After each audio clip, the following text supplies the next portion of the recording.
अस्सलाम वालेकुम, welcome to back my channel.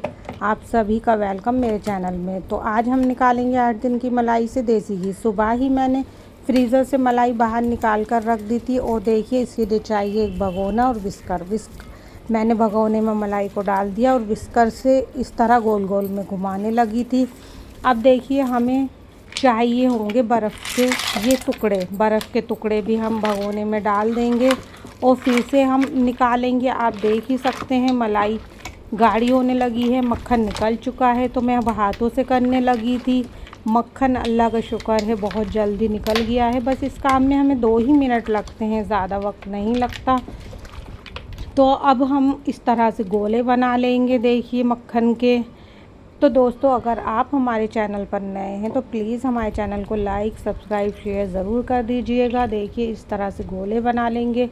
इस काम में हमें ज़्यादा टाइम नहीं लगता बिल्कुल भी। और देखिए ये स्पैचुला तो हर घर में होना ही चाहिए। आप देख ही रहे हैं क्या काम कर रहा है। तो अब हम ये जो इसमें जो वो रहा है छाछ है क्या है, इसको हम छान लेंगे। ठीक है, अब स्ट्रेनर में इसको हमने छान लिया है। अब फिर से ये हमने गोले लिए हैं। अब इनको हम ठंडे पानी से धोएंगे। फिर से हमें ठंडा पानी ही यूज़ करना है, नॉर्मल या गर्म पानी नहीं यूज़ करना है। देखिए अच्छे से धो लेंगे ताकि हमारे घी में बिल्कुल भी स्मेल ना आए। बहुत से मैं देखती हूँ घी में निकालती हैं, पूरे घर में घी की स्मेल आती है अजीब सी। अल्लाह का शुक्र है इस तरह से आप निकालेंगे तो बिल्कुल भी स्मेल नहीं आती, पता भी नहीं चलता कि घी निकाला है।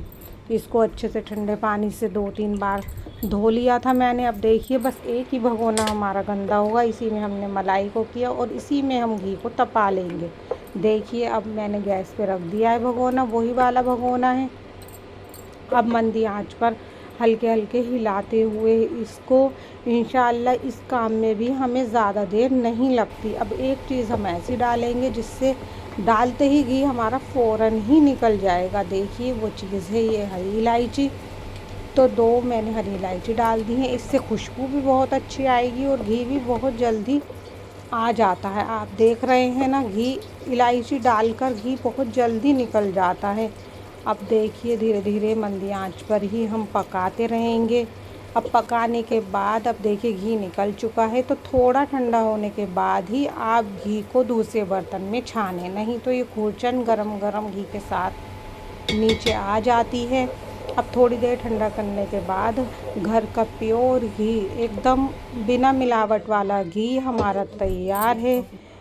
तो दोस्तों हमारे चैनल को सब्सक्राइब लाइक शेयर ज़रूर कीजिएगा। तो मिलते हैं अगली वीडियो में। अल्लाह हाफ़िज़।